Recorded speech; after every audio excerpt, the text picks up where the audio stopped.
Amen. So mapagpalang araw po sa ating lahat.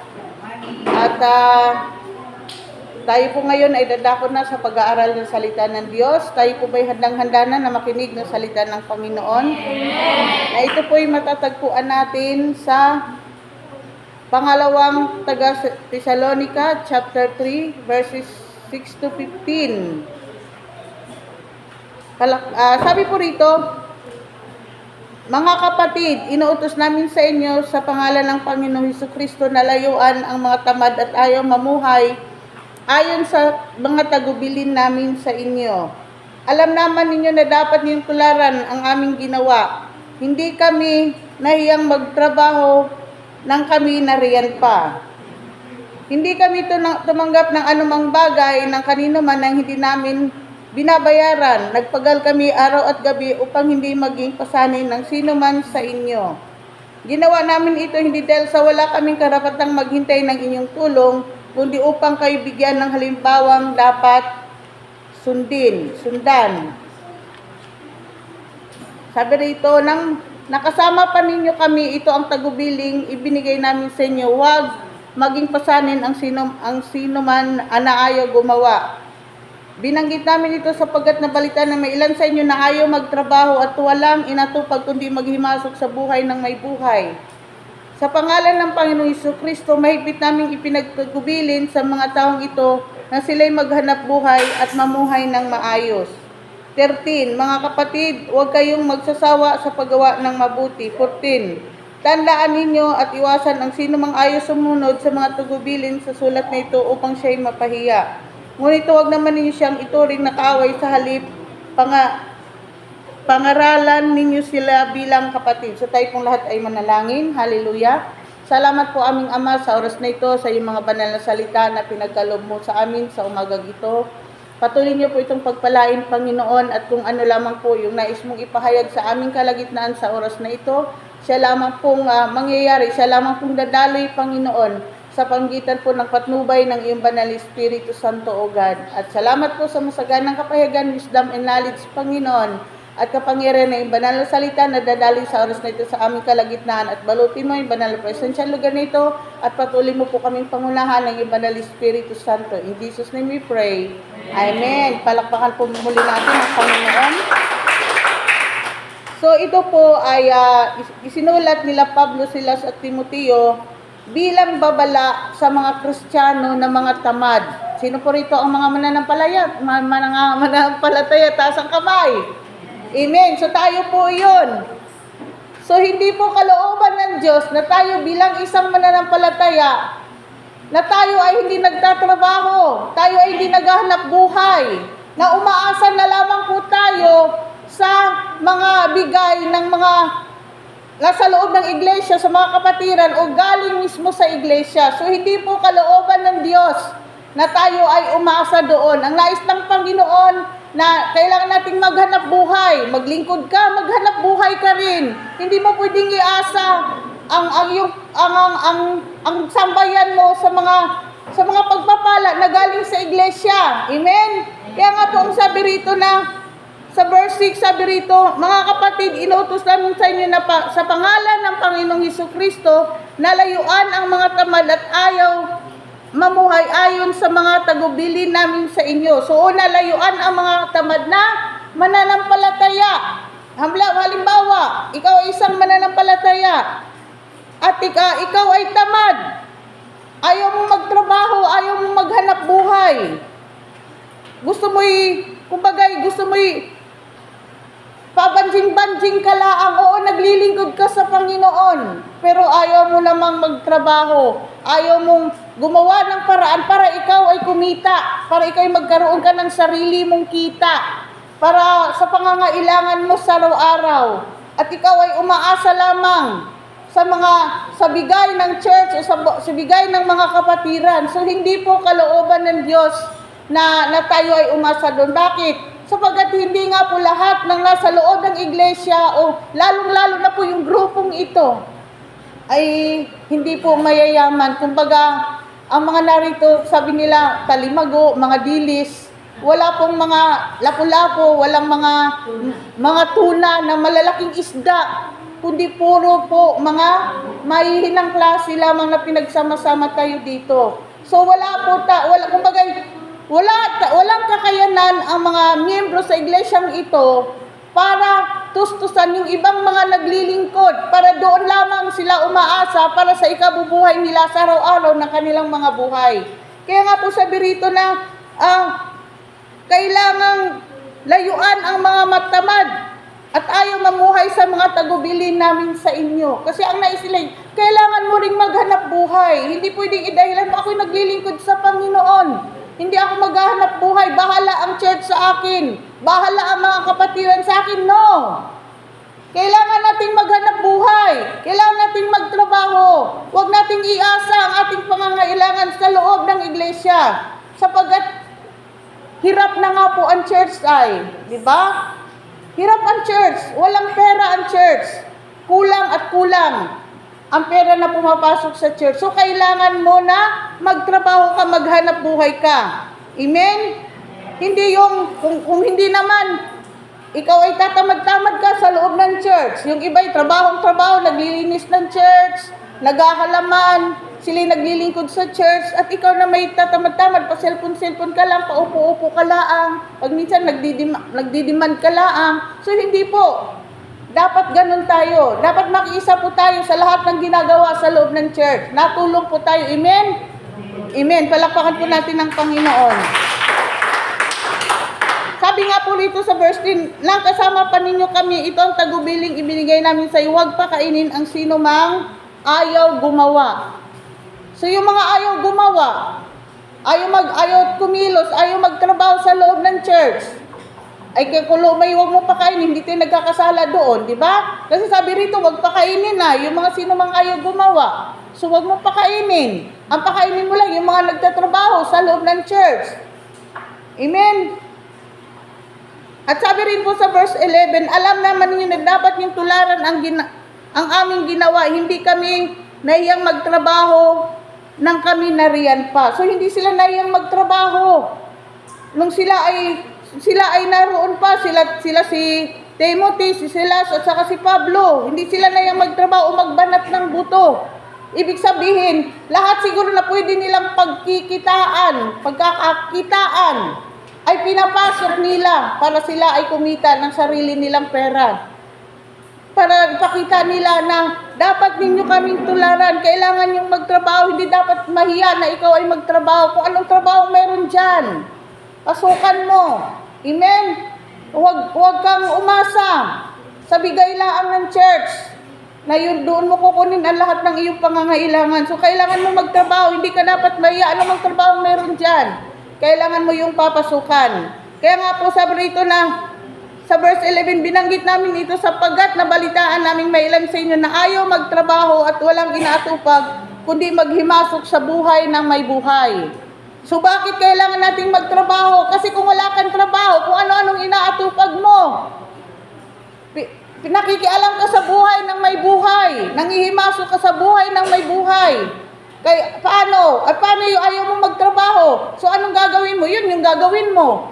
Dahil wala kang ibang pinaglilibangan, makikaalam ka sa buhay ng mabuhay ng mga kapatid mo sa pananampalataya, manghihimasok ka sa buhay nila. So kaya kailangan nating magtrabaho. Amen? Para maiwasan natin yung pagiging pakialamero natin, na kung saan ginagawa na nating pampalipas oras sapagkat ayaw nating magtrabaho. So sabi rito na dapat na ninyo kaming tularan, na hindi kami nahiyang magtrabaho nang kami nariyan pa. So kung ano yung trabaho meron, pasukan mo.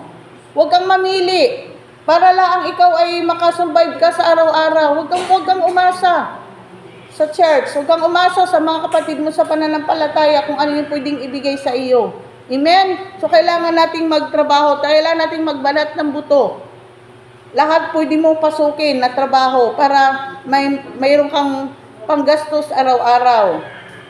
Ano pa? Verse 8, hindi kami tumatanggap ng anumang bagay kanino man ang hindi namin binabayaran. So ang isang tunay na mananampalataya, sabi rito, na hindi siya tumatanggap ng anumang bagay na hindi binabayaran. Halimbawa, dinalan mo siya ng bigas, dinalan mo siya ng gulay, dinalan mo ng isda. Sabi rito, hindi nila tinatanggap yun ay hindi nila binabayaran. So, binabayaran nila yung anumang mga bagay na ibinibigay sa kanila ng mga kapatid nila sa pananampalataya o sino mang mga tao na nagpapahingi sa kanila. Hindi sila umaasa sa bigay, kundi nagbabayad po sila. Ipinapakita po nila kung paano sila dapat natularan. Kung ano yung magandang halimbawa bilang tayo ay isang mananampalataya. Amen?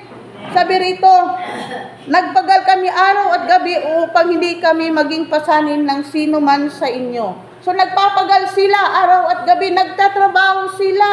Sila'y masisipag, hindi tatamad-tamad na mananampalataya.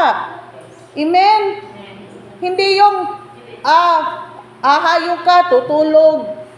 Bible study mamaya, tutulog, at ayaw mo lang magtrabaho. Po, ang dahilan mo kasi naglilingkod ka sa Panginoon. Yun na lang ang pwede mong gawin. No. Sabi dito, kailangan nilang magpagal. Sila'y nagpagal araw at gabi upang hindi maging pasanin ng sino man. Upang hindi maging pabigat. Hello? Dapat hindi po tayo maging pabigat sa isa't isa. Ang gusto ng Diyos, tayo magtrabaho para tayo ay makatulong din po sa iba. Amen? Ganon po ang nais na hinihingi sa atin ng Panginoon bilang tayo ay isang mananampalataya. Bawal po sa atin ang tamad. Kasi anong magandang mga halimbawa na maipakita natin sa ibang tao, sa mga kapatid natin sa pananampalataya, kung tayo po ay tatamad-tamad. Ang alam mo lang gawin, magpaawit dito, ay magtrabaho, ay mag-Bible study, tapos tutulog, kakain, tutulog, ganun na lang umiikot ang buhay mo at ayaw mo magbanat ng buto. Dahil ang katwiran mo, ako naman naglilingkod sa Panginoon, ako'y bubuhayin lang ng Panginoon. Di ba no? Mali pong kaisipan iyon, mali po yung katwiran. Sapagkat kung yun ang magiging kaisipan at katwiran natin, tayo po ay maging pabigat sa loob ng church.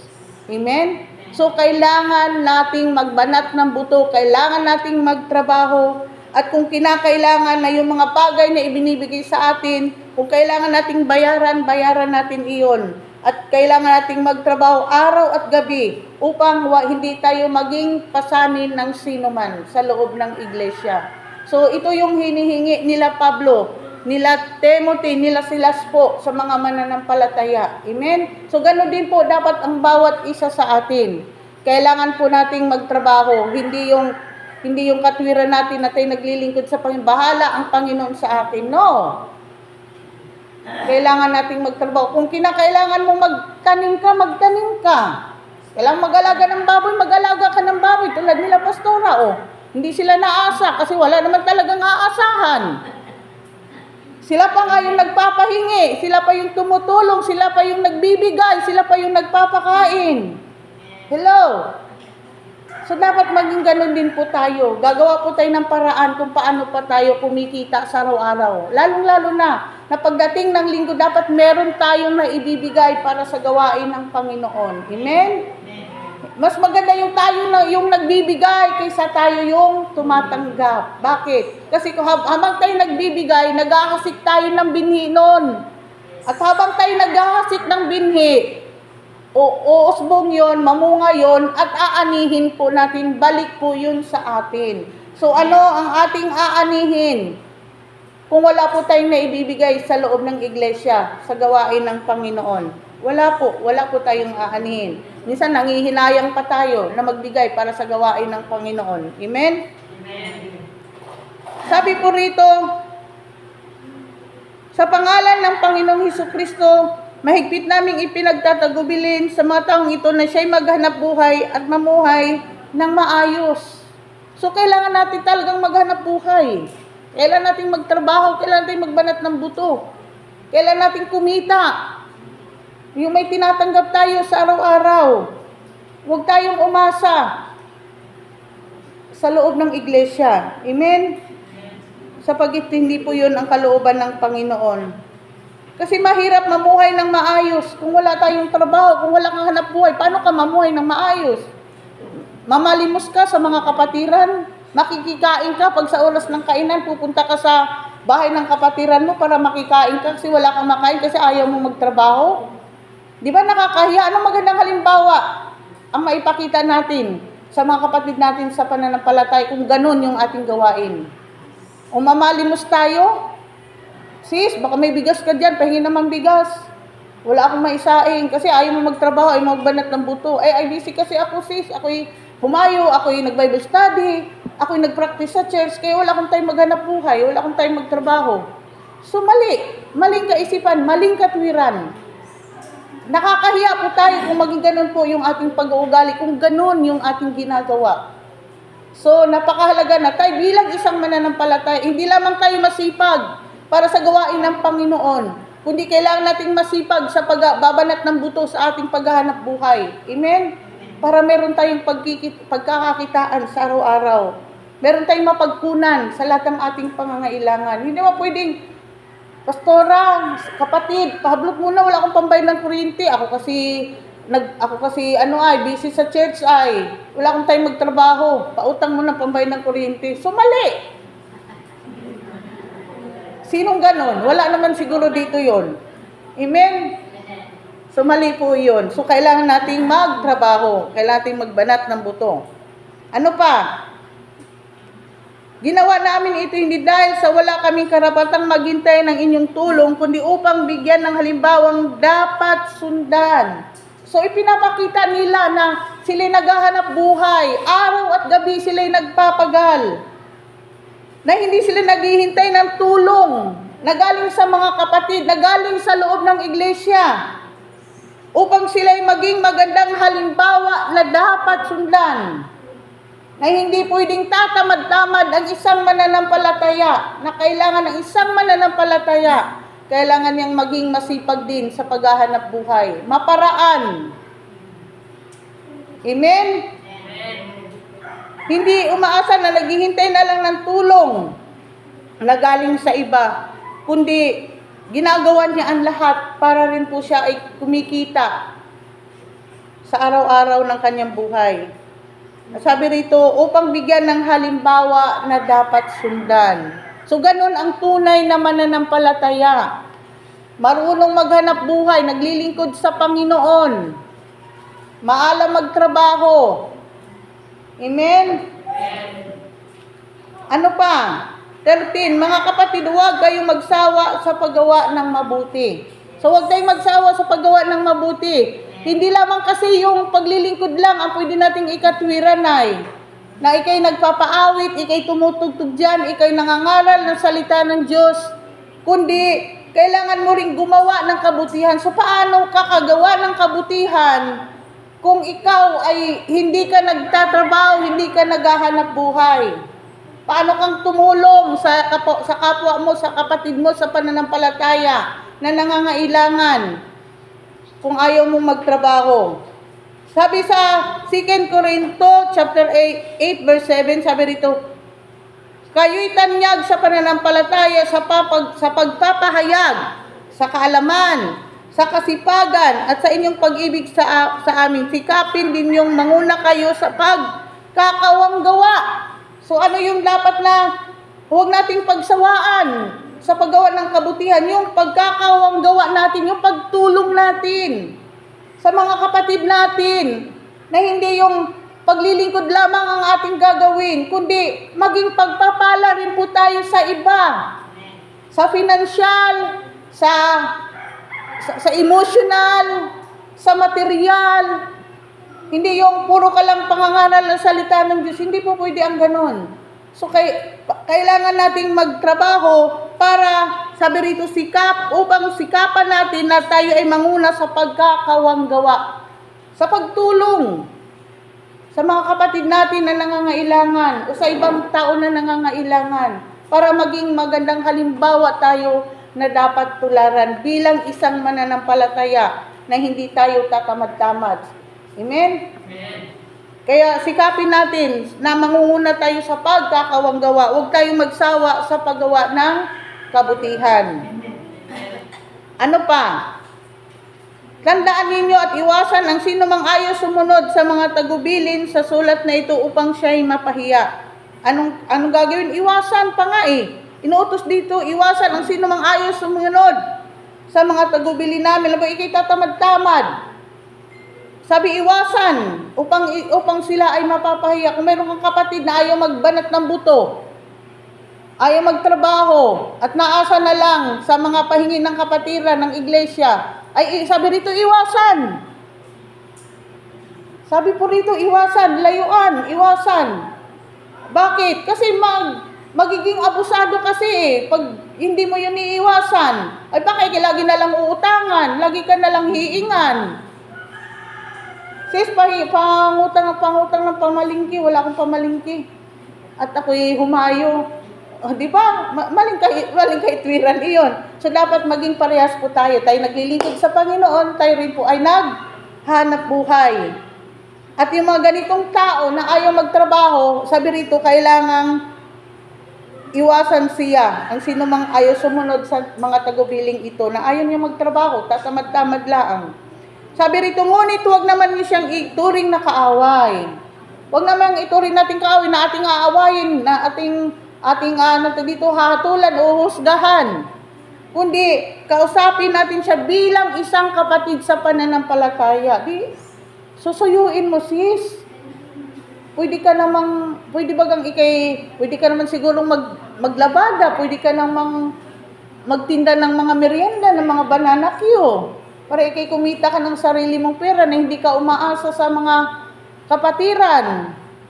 Diba? Kausapin natin bilang isang kapatid sa pananampalataya. Huwag po natin namang ipahiya. Huwag naman natin siyang ituring na ating kaaway, na ating uhusgahan, ating mamalit-maliitin. So, kausapin natin siya na may pag-ibig bilang kapatid natin sa pananampalataya na siya ating palalahanan, na kailangan mong magtrabaho, na kailangan mong maghanap buhay para sa sarili mo, para hindi ka umasa sa iglesia at sa mga kapatid mo sa pananampalataya. Amen? So, yun po yung kapahigan ng Panginoon sa umagang ito. At tayo pong lahat ay tumayo, tayo mananalangin. Hallelujah. Salamat po aming Ama sa oras na ito, God, sa iyong mga banal na salita na aming napakinggan. Na Lord, kalooban mo po, Panginoon, na hindi lamang kami maglingkod sa iyo, kundi hinihingi mo po sa amin na kami rin po ay magtrabaho, maghanap buhay, Panginoon, upang kami ay may maitulong, Panginoon, sa paggawa ng kabutihan, sa pagkakawang gawa, O God, sa pagtulong sa mga kapatid namin sa pananampalataya at sa pagtulong para sa iyong iglesia. Kaya salamat po, Panginoon, nawa ano man po ang mga kakulangan ng bawat isa. Kung wala man kaming hanap buhay, katagpuin mo po kami, bigyan mo kami ng magandang hanap buhay, Panginoon, upang meron kaming maibigay pag-araw na linggo sa pagpunta namin dito, O Diyos, upang hindi kami maging pabigat, Panginoon, sa iyong iglesia, kundi kami ay makatulong pa, Panginoon, para matustusan ang iyong gawain, O God, dito sa iglesyang ito. Maraming pong salamat. Nawa ang iyong mga banal na salita na nahasik sa aming mga puso, ito'y magkaugat, ito'y umusbong, lumago at mamunga ng masagana sa aming mga buhay, Panginoon. In Jesus' name we pray. Amen.